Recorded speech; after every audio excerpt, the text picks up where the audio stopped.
Good evening. Welcome to Asia Newsline. I'm Lipakshi Khurana. Here are the top stories we're tracking for you on Monday, the 14th of January. Security forces nab Hizbul Mujahideen terrorist in India's Jammu and Kashmir.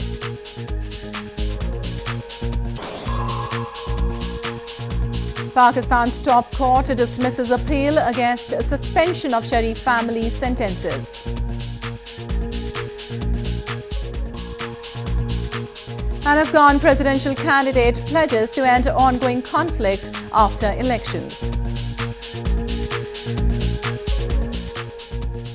And now for all the details. Security forces on Monday apprehended a terrorist in Bandipora district of India's northern Jammu and Kashmir province. The arrested terrorist belongs to Pakistan-based Hizbul Mujahideen terror group, security officials claimed. A huge cache of arms and ammunition was also recovered from his possession.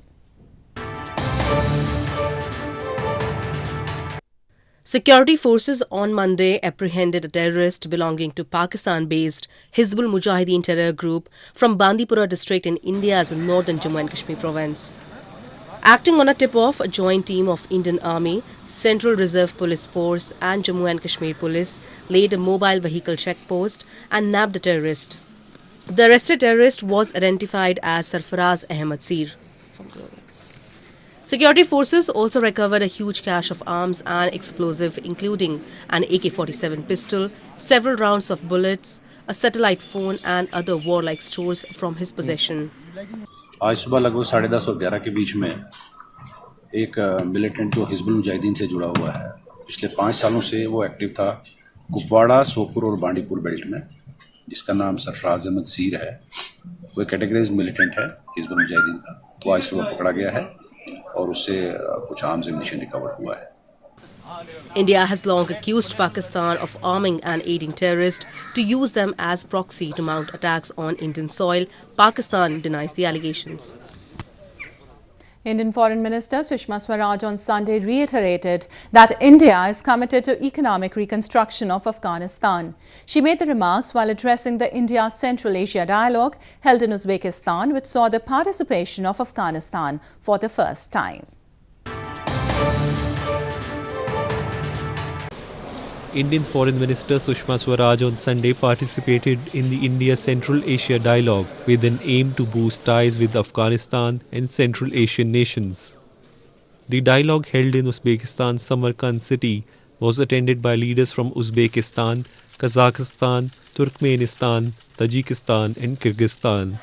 This year's meeting saw participation of Afghanistan for the first time. During the ministerial meeting, Swaraj proposed setting up an India-Central Asia Development Group to take the relationship forward and to derive concrete proposals. She also reiterated that India is committed to economic reconstruction of Afghanistan. India, through this dialogue, reiterates its support and commitment to peace, security and stability of Afghanistan, to promote inclusive, Afghan-led, Afghan-owned and Afghan-controlled peace and reconciliation process and to assist in economic reconstruction of Afghanistan. Swaraj also held separate meetings with her Turkmenistan and Afghanistan counterparts on the sidelines of the dialogue to boost bilateral ties. She told her Afghan counterpart, Salahuddin Rabbani, that New Delhi was committed to extend its support in maintaining peace, security and stability in Afghanistan. India has centuries-old ties with Afghanistan, and both accuse common neighbor Pakistan of not doing enough to stop militants operating on its territory. Pakistan denies the charges. And in news from Pakistan, Pakistan's Supreme Court on Monday dismissed an appeal against the suspension of prison sentences to former Premier Nawaz Sharif and his family members in Amanfield corruption reference. Nawaz Sharif is already in prison since December 24th after being sentenced to jail for 7 years in Al Azizia Steel Mills case, another corruption reference.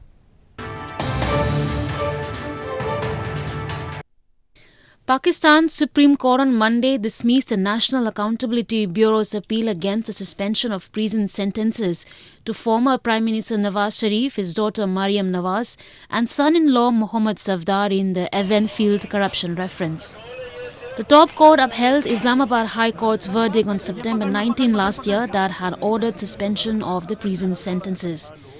An accountability court had in July last year convicted Nawaz Sharif, Mariam Nawaz and Mohammad Safdar in the event-filled properties reference and sentenced them to 11 years, 8 years and 1 year of prison respectively. The Supreme Court observed that the anti-corruption watchdog had failed to provide the grounds for cancellation of bail. The top court said that Islamabad High Court did not exceed its authority in granting bail to the convicts of the event-filled reference.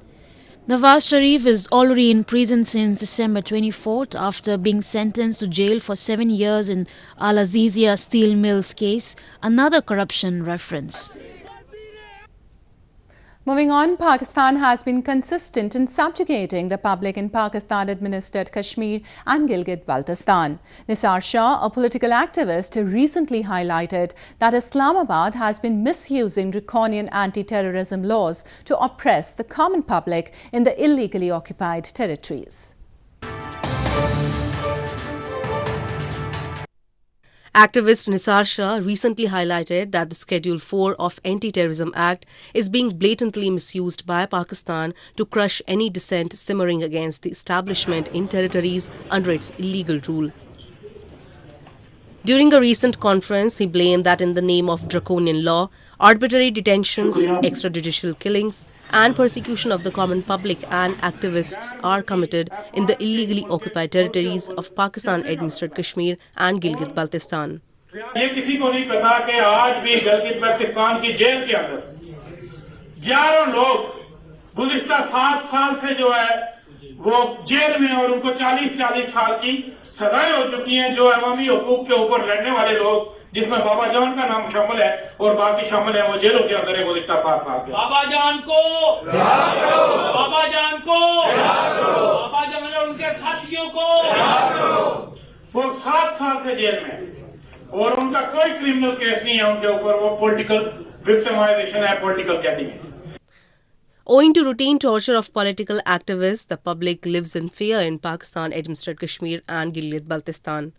Pakistan, which illegally occupied these territories, on the other hand, continues to neglect much-needed infrastructure development and basic amenities in both the regions. And in news from Afghanistan, Afghan presidential candidate Mohammad Hakim Torsun has said if he succeeds in the upcoming elections, he will restore 30% peace in the country. Before taking oath of the office, he has also levelled some serious allegations against certain political leaders.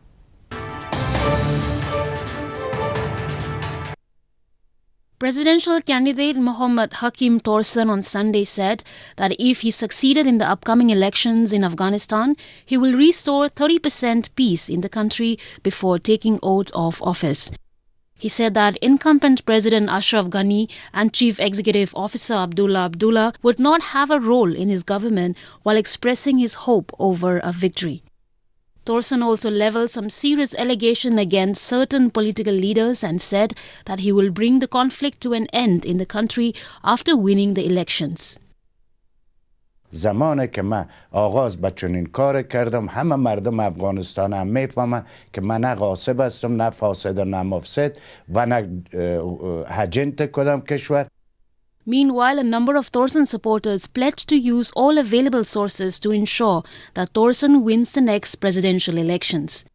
Torsun, who is 64, was born in Ashukan Arifan area of Kabul city. He obtained a bachelor's degree from Kabul University and pursued education in the intelligence sector in Uzbekistan, Russia and Germany.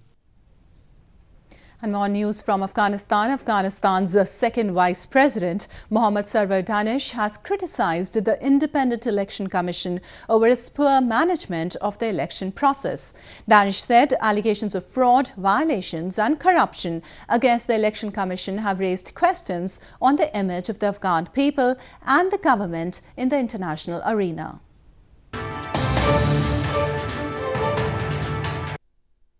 Afghanistan's second Vice President Mohammad Sarwar Danish on Sunday criticised the Independent Election Commission or IEC over its poor management of the works in the election process.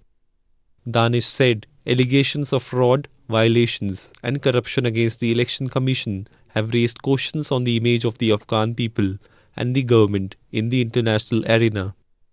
He said that the people are running out of patience because of the poll body and the Independent Electoral Complaints Commission, and that there is a need for systematic reform to be put in place within the commissions. کمیسیون‌های انتخاباتی باید بدانند که کاسه صبر مردم افغانستان لبریز شده و بیش از این نمی‌توانند ضعف‌ها و ناکارآمدی‌ها را تحمل کنند و اکنون مکلفیت حکومت وحدت ملی است که اصلاحات همه‌جانبه را باید روی دست بگیرد. This comes a day after the IEC apologized to the people for a delay in the announcement of preliminary results of parliamentary elections for Kabul province, but said the results will be announced in the near future. The Election Commission said bringing more transparency in the process was the reason for a delay in the announcement. The Election Commission has announced preliminary results for 33 constituencies out of 35. A team of chefs in India's southern Chennai city recently attempted to make a Guinness World Record by preparing world's longest dosa, a South Indian dish made from a batter of fermented rice and black gram. The dosa was prepared on a 105 feet long pan.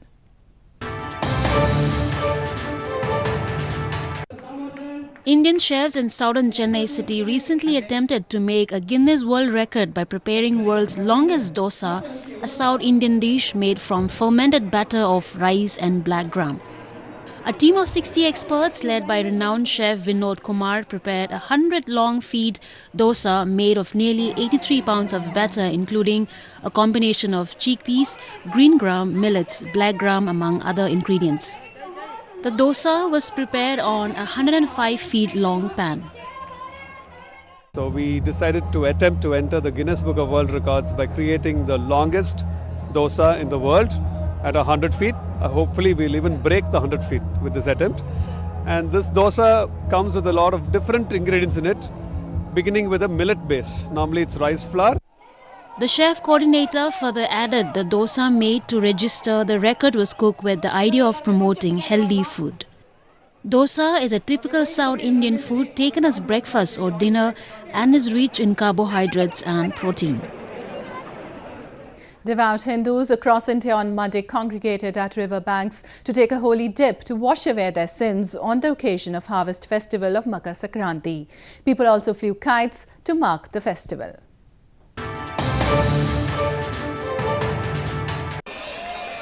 Devout Hindus on Monday thronged India's temple town of Varanasi to take a holy dip in river Ganges on the occasion of Makar Sankranti festival, marking the journey of the sun towards northern hemisphere, corresponding with the beginning of longer days of sunlight.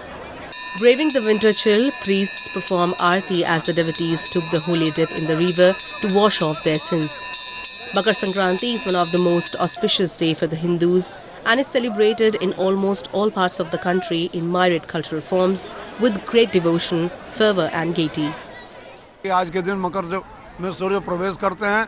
आज के दिन स्नान करके खिचड़ी, लैया, कम्बल इत्यादि का दान करते हैं लोग और अपने परिवार के मंगल कामना के लिए स्नान करते हैं।